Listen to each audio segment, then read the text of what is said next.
Cricket ইতিহাসে এমন কিছু দল আছে যারা প্রতিভা, পারফরম্যান্স আর ধারাবাহিকতার দিক থেকে সেরা দলগুলোর মধ্যে পড়ে, কিন্তু বড় ট্রফির জয়ের সময় ভাগ্য যেন তাদের পাশে দাঁড়ায় না।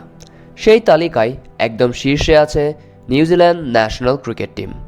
এবং আজকের ভিডিওতে আমরা বিস্তারিতভাবে জানব কেন নিউজিল্যান্ড ক্রিকেটকে অনেকেই আনলাকিয়েস্ট টিম ইন হিস্টোরি বলে, কেন তারা বারবার বিশ্বকাপে এত কাছে গিয়েও শেষ মুহূর্তে হেরে যায় এবং ভবিষ্যতে তাদের বিশ্বকাপ জেতার সম্ভাবনা ঠিক কতটুকু।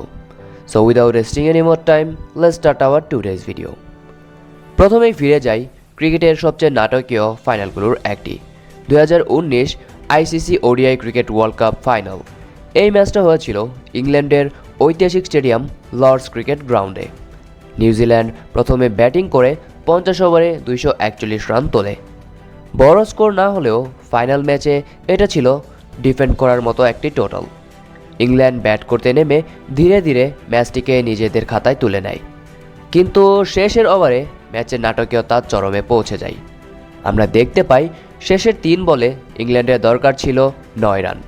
ব্যান স্টোকের হিট করা একটি ডেলিভারি মার্টিন গাপটিল পিক করে সেটিকে যখন কিপারের কাছে থ্রো করে, তখন ভ্যান স্টোক উইকেট লাইনের ভিতরে পৌঁছানোর জন্য ডাইভ দেন এবং মার্টিন গাপটিলের থ্রো করা বলটি তার ব্যাটে লেগে সেটি বাউন্ডারিতে গিয়ে 4 হয়ে যায়। পরবর্তীতে আম্পায়ার সেটিকে চেক করে 4-এর সিদ্ধান্ত শোনায়, আর ঠিক এই জায়গাটিতেই নিউজিল্যান্ডের হাত থেকে ম্যাচটি বের হয়ে যায়। এরপরও নিউজিল্যান্ড কোনোভাবে সেই ম্যাচটিকে সুপার ওভারে নিয়ে যায় এবং আমরা দেখতে পাই সুপার ওভারে 2 দলই সমান রান করে, কিন্তু আইসিসির সেই সময়কার নিয়ম অনুযায়ী বাউন্ডারি কাউন্ট রুলের কারণে চ্যাম্পিয়ন হয়ে যায় ইংল্যান্ড। নিউজিল্যান্ড ম্যাচ হারেনি, তবু ট্রফিও পায়নি। ক্রিকেট ইতিহাসে এটাকে সবচেয়ে হার্ট ব্রেকিং মোমেন্ট বলা হয়। তবে এটাই কিন্তু নিউজিল্যান্ডের একমাত্র দুর্ভাগ্য নয়। 2015 বিশ্বকাপেও তারা দুর্দান্ত খেলছিল। সেই আসরের দলটি ছিল প্রায় অপ্রতিরোধ্য।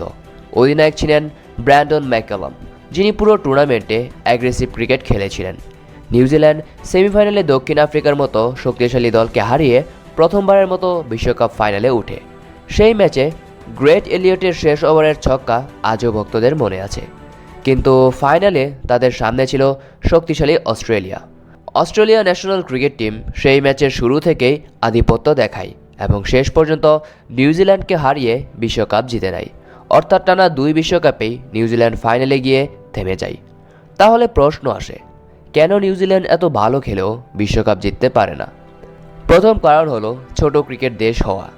নিউজিল্যান্ডের জনসংখ্যা অনেক কম, ফলে বড় দেশগুলোর মতো বিশাল ক্রিকেটের পুল নেই।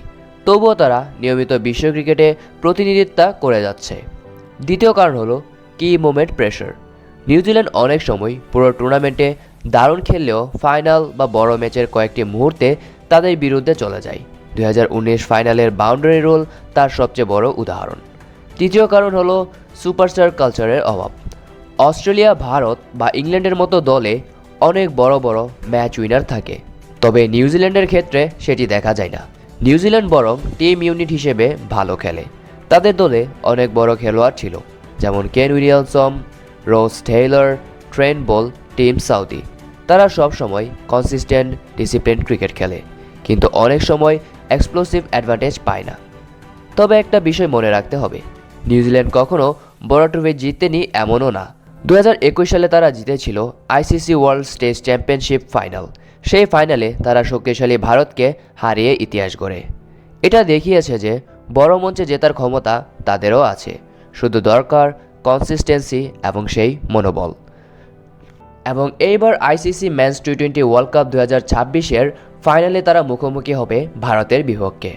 এবং এখানে সবচেয়ে বড় প্রশ্ন, তারা কি এবার নিজেদের বিশ্বকাপ জেতার স্বপ্ন পূরণ করতে পারবে, নাকি তাদেরকে আবারও অসম্পূর্ণ স্বপ্ন নিয়ে ফিরে যেতে হবে? এবং যদি তারা এবার ইন্ডিয়াকে হারিয়ে নিজেদের ওয়ার্ল্ড কাপ জেতার স্বপ্ন পূরণ করতে পারে, তাহলে হয়তো ক্রিকেট বিশ্ব দেখবে সবচেয়ে আনলাকিয়েস্ট টিম অবশেষে বিশ্বকাপ ট্রফি হাতে তুলে নিয়েছে। তো বন্ধুরা, আপনাদের কি মনে হয়, নিউজিল্যান্ড কি এবার নিজেদের অসম্পূর্ণ স্বপ্ন পূরণ করে ওয়ার্ল্ড কাপে দেখা পাবে, নাকি তারা এবারও হারের সম্মুখীন হবে? কমেন্ট বক্সে কমেন্ট করে জানিয়ে দিন। আর ভিডিওটি ভালো লেগে থাকলে লাইক, কমেন্ট, শেয়ার করতে ভুলবেন না। এরকমই আরও ইন্টারেস্টিং এবং মজাদার ভিডিও পেতে চ্যানেলটি সাবস্ক্রাইব করে পাশে থাকা বেল বাটনটি প্রেস করে দিবেন। দেখা হচ্ছে এর পরের ভিডিওতে। Until then, take care. Bye bye.